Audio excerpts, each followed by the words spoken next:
Comment convaincre un client? Eh bien, on va voir ça ensemble avec ces 5 techniques. Bonjour, je m'appelle Stéphane et si vous cherchez à créer votre business en ligne de 0 et 100 euros, bienvenue sur cette chaîne qui travaille à domicile. Abonnez-vous et cliquez sur cette petite clochette de notification parce que ça, c'est pour ne rien manquer. On est tous des êtres humains et on a tous des automatismes. On s'appuie là-dessus, c'est carrément ancestral. C'est inscrit dans notre cerveau reptilien. Alors on a des réflexes systématiques. Par exemple, quand on arrive quelque part, on a tendance à scanner un petit peu qui se trouve aux alentours. C'est pour essayer de repérer les prédateurs. Réflexe de survie. Alors bien sûr, ce sont des automatismes qu'on peut détourner. Ah bah bien sûr, Robert Cialdini, vous connaissez le livre Influence et Manipulation. Alors tout le monde en parle et personne ne l'a vraiment lu, ce livre. Donc on va voir ensemble quelles sont les 5 techniques qu'il utilise pour convaincre et personner. Là on est carrément dans la bible du web marketeur, je vous le dis tout de suite. Bon, alors c'est vrai qu'on a des automatismes, mais il y a des automatismes qui sont détournables. En toute éthique, bien sûr. Ah bah oui, bien sûr. Alors par exemple, on a tous tendance à croire que quand un produit est cher, il est forcément de très bonne qualité. Faux, archi faux. Voilà, automatisme. On en parle. Première technique pour convaincre un client, c'est la réciprocité. Alors qu'est-ce que c'est que la réciprocité ? C'est le fait que quand quelqu'un nous donne un avantage, on a la fâcheuse tendance à vouloir lui rendre cet avantage. Donc concrètement, l'une des techniques que nous propose Robert Cialdini dans son livre, c'est par exemple de proposer un article qui soit plutôt commun, quoi. Voilà. Et puis juste derrière, proposer un véritable article qui soit très attrayant. Et là, la personne va avoir tendance à être influencée et à se dire « Oh, ça oui ». Je prends, j'achète. Même chose, vous pouvez proposer un article qui soit très cher, volontairement très cher. Et puis juste après, proposer le bon article au bon prix. Et là encore, ça va influencer la personne à aller du bon côté. Et il se peut même que si la personne ne prenne aucun des 2 articles, elle ressente une certaine culpabilité un petit peu. Alors, exemple, j'ai été en Thaïlande et j'ai voulu acheter un câble. Un câble, quoi. 1000 bahts. Ouf.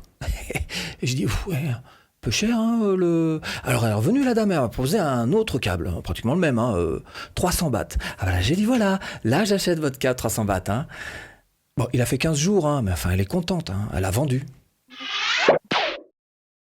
Deuxième technique pour convaincre vos clients, c'est de vous servir de la cohérence. On a tous tendance à vouloir être fiable, à se montrer comme étant de bonnes personnes vis-à-vis des autres, de la tribu qui est autour de nous depuis toujours. Voilà.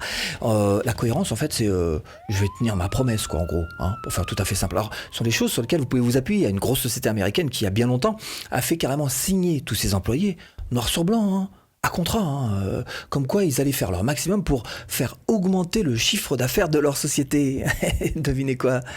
Ça a marché, ça a marché du feu de Dieu. Alors, pour nous, webmarketeurs, qu'est-ce que ça veut dire ?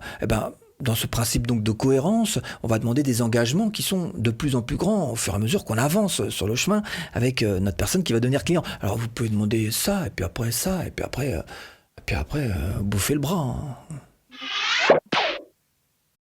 Troisième technique pour convaincre et persuader un client, c'est fou ce que la peur d'être jugé par les autres peut nous faire faire. Du coup, on devient des véritables petits singes, on s'imite les uns les autres, particulièrement dans les situations où on ne sait pas exactement quoi faire, comment se placer, qu'est-ce qu'on fait. Dans ce genre de cas, on a tendance à regarder un petit peu autour, ce que font les autres, et hop, on rentre dans le rang et on se calque sur ce que font les autres. C'est ce qu'on appelle la preuve sociale.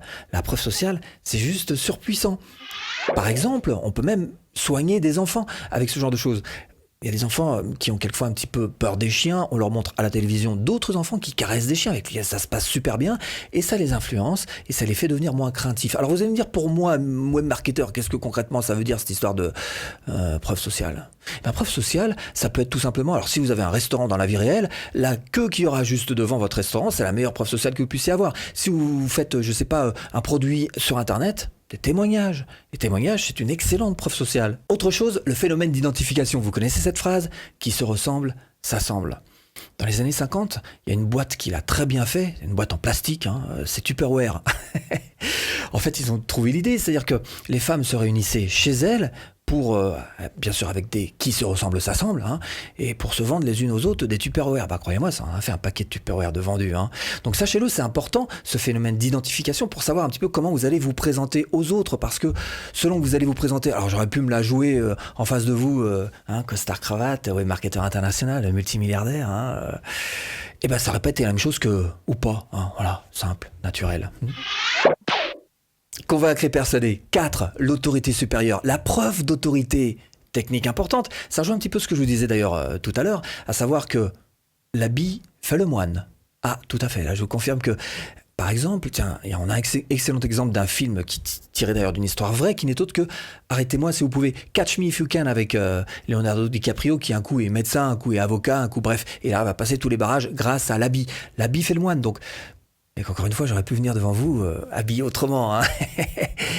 Ou pas. 5e technique pour convaincre un client, la rareté. C'est la rareté qui fait la valeur, hein. Vous connaissez cette phrase-là aussi, voilà. Alors, pour nous, dans notre tête, rareté égale qualité. C'est pas toujours vrai, mais en tous les cas, c'est comme ça qu'on fonctionne. Parce qu'en fait, on a peur de louper quelque chose. Et on attache plus d'importance à la peur de louper quelque chose que de gagner quelque chose d'équivalent. Entre gagner quelque chose d'équivalent et peur de perdre cet équivalent, eh ben on va plus s'accrocher à la peur de... C'est la peur de perdre quelque chose. Ce que les Américains appellent FOMO, Fear of Missing Out, la peur de louper quelque chose. Par exemple, les filles connaissent ça, quand elles vont faire les soldes, hein, quelquefois elles achètent des trucs, pas besoin, hein, mais voilà, solde, prendre, tout de suite, hein, acheter, voilà, c'est ça. C'est la peur de louper, la peur de louper la promo, quoi, la promo qui va bien.